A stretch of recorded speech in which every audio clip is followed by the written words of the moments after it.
जनता party के माननीय राष्ट्रीय प्रवक्ता सांसद डॉक्टर सुधांशु त्रिवेदी जी आपको संबोधित करेंगे। मेरा विनम्र निवेदन है माननीय सुधांशु जी से कि आपको संबोधित करें।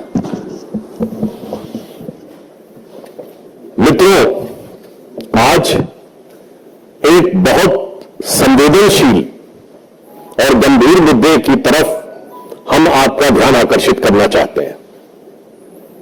इंडी गठबंधन के आचरण की उच्छृंखलता और उद्दंडता तो हम सब देख ही रहे थे।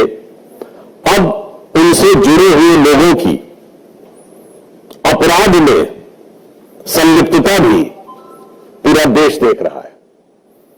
और यहां सिर्फ अपराध की संलिप्तता नहीं है, बल्कि अपराध करने की उनकी हिम्मत और हिमाकत और उसके बाद उसे संरक्षण देने की इंडी गठबंधन के दलों की सियासत,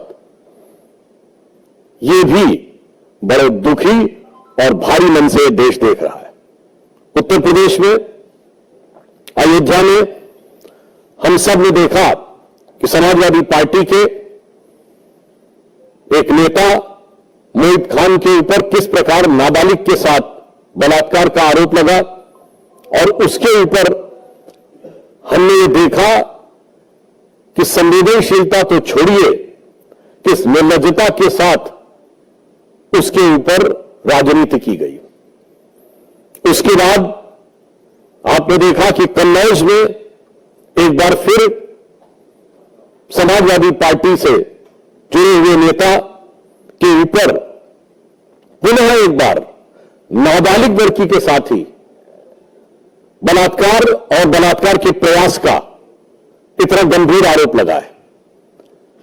विषय अपराध एक तरफ है, परंतु अपराध के प्रति संवेदनहीनता उससे ज्यादा बड़ा गंभीर विषय है। आज के इस प्रकरण के ऊपर पहले समाजवादी पार्टी का यह कहना कि उससे हमारा ऐसा संबंध है, वैसा संबंध है नहीं है। जहां तक अखिलेश यादव जी की उनकी संवेदना की चिट्ठी तक अवेलेबल है, और उससे अधिक गंभीर बात है कि समाजवादी पार्टी की एक नेत्री ने यह तो स्वीकार किया ही कि कन्नौज का आरोपी उनकी पार्टी का पूर्व नेता है। उसके साथ एक बहुत ही संवेदनहीन और अशोभनीय बयान भी दिया कि 15 वर्ष की वह लड़की कौन सी नौकरी प्राप्त करने के लिए रात में गई थी। मुझे लगता है कि ये समाजवादी पार्टी की जो असली फितरत है और जो इनकी इस प्रकार के अपराधियों को कवर फायर देने में जो इनकी सीमा है, उसको ये दर्शाता है। हम ये कहना चाहेंगे कि उत्तर प्रदेश में एक दौर में समाजवादी पार्टी के नेता ने कहा था 2 लड़कियां जिनके साथ बलात्कार हुआ था, उन्हें न्याय नहीं मिला था, तो उन्होंने आत्महत्या कर ली थी। उसके बावजूद एक ऐसा असंवेदनहीन बयान दिया था कि लड़कों से गलती हो जाया करती है। आज मैं कहना चाहता हूं कि यूपी के जो 2 लड़के हैं, जो चुनाव के समय कहते थे 2 लड़के, उन लड़कों के साथ के जो लोग हैं वो गलती नहीं अपराध कर रहे हैं। और जब से ये 2 लड़कों की ताकत बढ़ी है, तब से अपराधियों की हिम्मत और हिमाकत भी उसी अनुपात में बढ़ती हुई नजर आ रही है। दुख की बात यह है कि इस प्रकार के विषय पर, जहां नाबालिग बच्चियों के साथ इस प्रकार के दुष्कर्म का आरोप हो, वहां पर ईमानदारी से, क्योंकि हम ये मानते हैं कि अपराध और अपराधी को जात पात, पंथ, मजहब और राजनीतिक दल के तराजू पर नहीं तौलना चाहिए, उसे सिर्फ अपराधी देखना चाहिए। परंतु उसके बावजूद बजाय संवेदनशीलता के अनेक प्रकार की मांगे की जा रही है। कोई डीएनए टेस्ट की मांग कर रहा है, कोई कुछ। तो मैं बताना चाहता हूं कि समाजवादी पार्टी का तो डीएनए ही क्या है। अपराध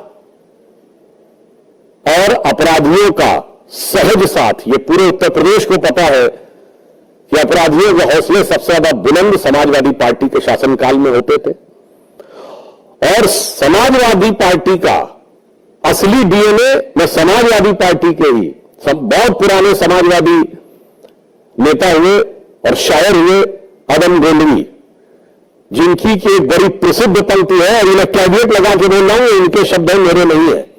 उन्होंने समाजवादी पार्टी में आए हुए आपराधिक तत्वों के हौसले बुलंद होने पर दुखी होकर लिखा था कि समाजवादी आंदोलन कहां पहुंच गया। उन्होंने ये लिखा था कि काजू भुना है प्लेट में और विस्की गिलास में, उतरा है राम राज्य विधायक निवास में।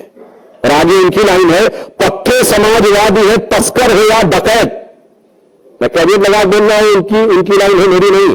पक्के समाजवादी है तस्कर है या डकैत, कितना असर है खादी के उजले लिबास में। तो मुझे लगता है कि ये समाजवादी पार्टी के ही एक समाजवादी नेता के दिल का दर्द आज की समाजवादी पार्टी के असली डीएनए यानी राजनीतिक डीएनए को बताने के लिए पर्याप्त। दूसरी, उससे भी अधिक दुखद, जघन्य और दुर्दांत घटना जो कि पश्चिम बंगाल में हुई, और दुख की बात यह है कि वहां पर इससे भी अधिक विभत्स तरीके से अपराधियों को संरक्षण देने का जो प्रयास किया जा रहा है वो और भी अधिक दुख देने वाला है।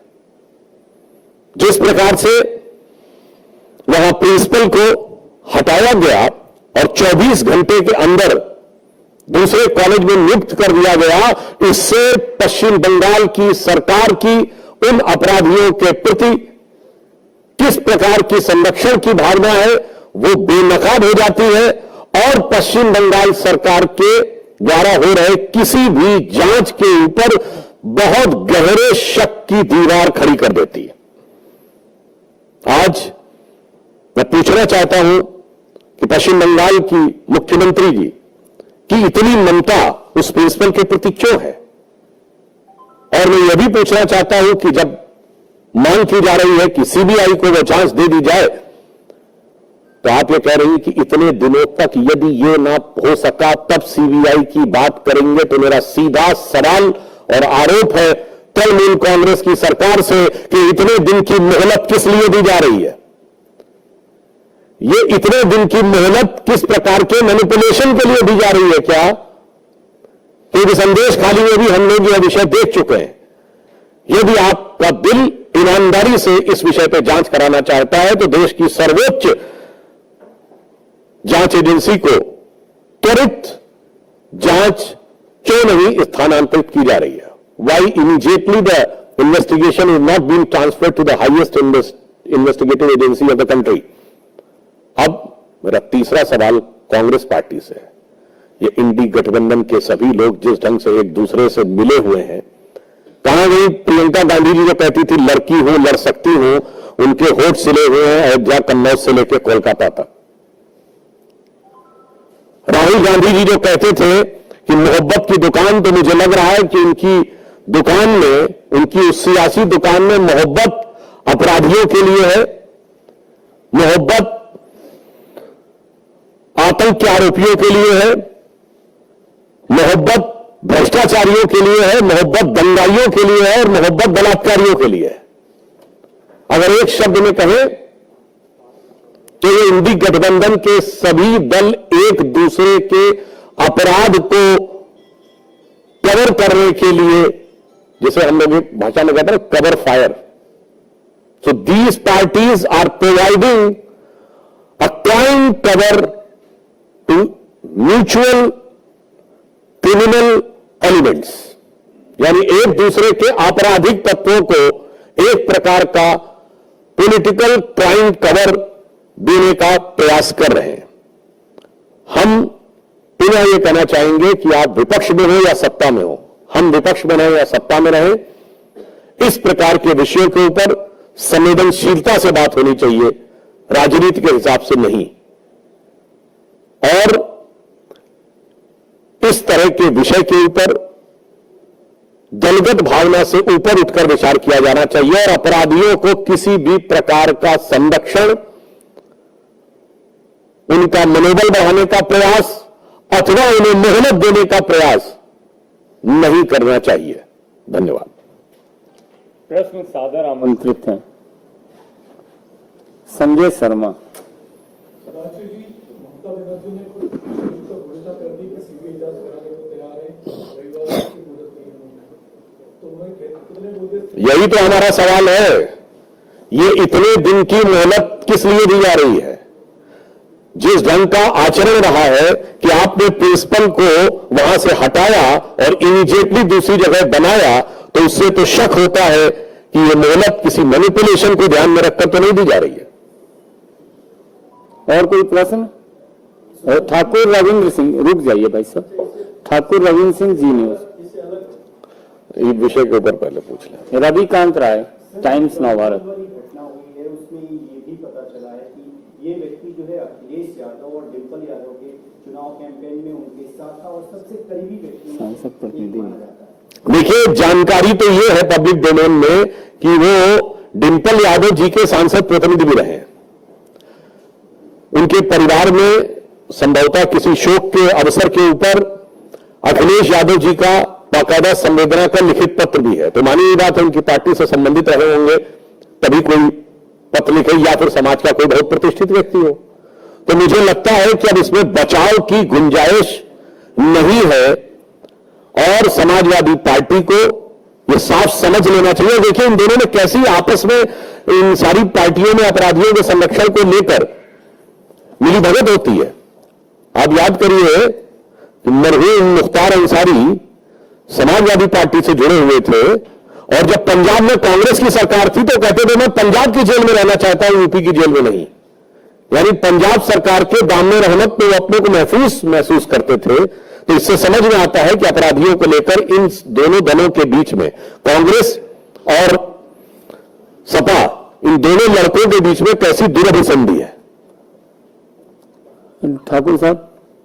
सर, फारूक अब्दुल्ला ने कहा है कि मैंने जवाहरलाल नेहरू से मनमोहन सिंह जी तक का प्राइम मिनिस्टर देखा, लेकिन आज के जो प्राइम मिनिस्टर है ये हिंदुस्तान को बांट रहे हैं, हिंदू मुसलमान सिख ईसाई पर।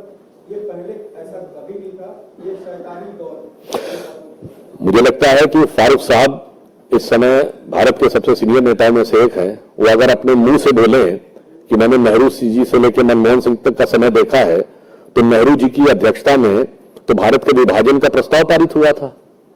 तो इससे ज्यादा हास्यास्पद, आधारहीन और तर्कहीन बयान ही नहीं हो सकता कि नेहरू जो अंतरिम सरकार का नेतृत्व 2 सितंबर 1946 को कैबिनेट मिशन प्लान के तहत उन्होंने स्वीकार किया था। और फारूक साहब के सुलभ संज्ञान के लिए बता दूं कि भारत विभाजन का प्रस्ताव 4 जून 1947 को पारित हुआ, जिस समय अंतरिम सरकार का नेतृत्व खुद जवाहरलाल नेहरू कर रहे थे। और कश्मीर के जो 2 हिस्से गए वो भी उन्हीं के जमाने में गए। फैक्ट यह है कि आज का दौर इस देश के प्रति दुर्भावना रखने वाले जो शैतानी ताकतें हैं उनके लिए खौफ का दौर है।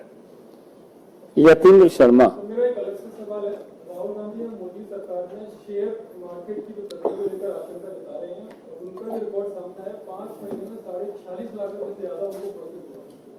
मोहब्बत की दुकान में सोगोस आ गया। देखिए, मोहब्बत की दुकान में मुनाफा भी हो रहा है और उसके बाद भी कुरान में बचाया जा रहा है। तो मैं ये कहना चाहता हूं यहां पर एक गंभीर बात, देखिए कांग्रेस ने कितने सिस्टमेटिक तरीके से भारत में अराजकता फैलाने का प्रयास किया। सबसे पहले उन्होंने आरोप किस पे लगाया था? एलआईसी पे। भारत के आम आदमी का सबसे ज्यादा पैसा इंश्योरेंस में किसमें लगाया? एलआईसी। तो उन्होंने कहा एलआईसी बर्बाद हो गई। फैक्ट क्या है?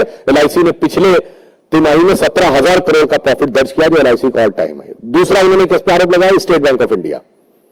भारत के लोगों के सबसे ज्यादा खाते अगर किसी एक बैंक में है, भारत का सबसे बड़ा बैंक स्टेट बैंक, उन्होंने कहा स्टेट बैंक बर्बाद हो गया है। पिछली और उससे पिछली वाली तिमाही में 21,000 करोड़ रुपए का प्रॉफिट दर्ज किया है, जो एसबीआई का ऑल टाइम हाई नहीं है।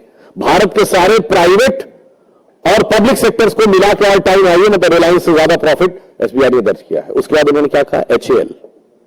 एचएएल क्या है? भारत का सबसे बड़ा डिफेंस का पीएसयू है और मोदी जी की सरकार में आने के बाद भारत की रक्षा क्षेत्र में आत्मनिर्भरता में सबसे आगे एचएएल है। उन्होंने कहा एचएएल बर्बाद हो गया है।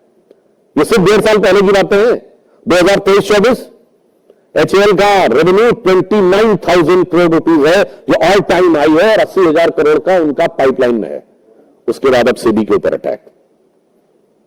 तो हमें साफ समझ में आता है कि भारत के हर उस आर्थिक संस्थान के ऊपर आक्रमण है जिसके की द्वारा भारत की आर्थिक शक्ति और आर्थिक संपन्नता उभरकर सामने आती है। और उसके बाद आप याद करिए, चुनाव में क्या वादा किया था कि हर परिवार की एक महिला को 1 लाख रुपए देंगे। कितने परिवार हैं? 140 करोड़ की जनसंख्या है, 4.5 पर्सन पर फैमिली है, 4.5 से डिवाइड करिए, 31 करोड़ के आसपास आएगा।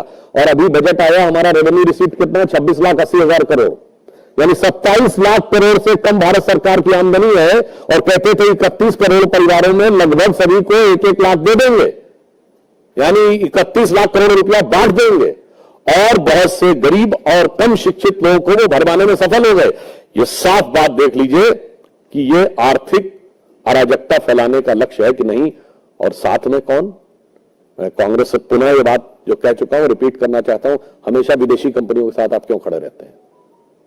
आज से 40 साल पहले यूनियन कार्बाइड के साथ 84 में कांग्रेस खड़ी थी, बोफोर्स के साथ 87 में कांग्रेस खड़ी थी, हॉविट्जर के साथ कांग्रेस खड़ी थी, अगस्ता वेस्टलैंड के साथ कांग्रेस खड़ी थी, हिंडनबर्ग के साथ कांग्रेस खड़ी है, बीबीसी के साथ कांग्रेस खड़ी थी। जॉर्ज सोरोस का सुर और कांग्रेस का सुर बिल्कुल एक है। वो भी कहता है मोदी को हटाना है हर कीमत पे, और इनका भी कहना है मोदी को हटाना है। और जितने भी आरोपी विदेश में भ्रष्टाचार के आते हैं वो कांग्रेस के ही प्रथम परिवार से कनेक्टेड क्यों आ जाते हैं? चाहे वो वॉरेन एंडरसन हो, टोबियो कॉर्टोची हो, ग्वाइडो हेस्के हो, क्रिश्चियन मिशेल हो। तो मैं कहना चाहता हूं ये विदेशी कंपनियों से कौन सा याराना है कि भारत के हर आर्थिक संस्थान के ऊपर कांग्रेस का निशाना है। आनंद पांडे, TV9। धन्यवाद।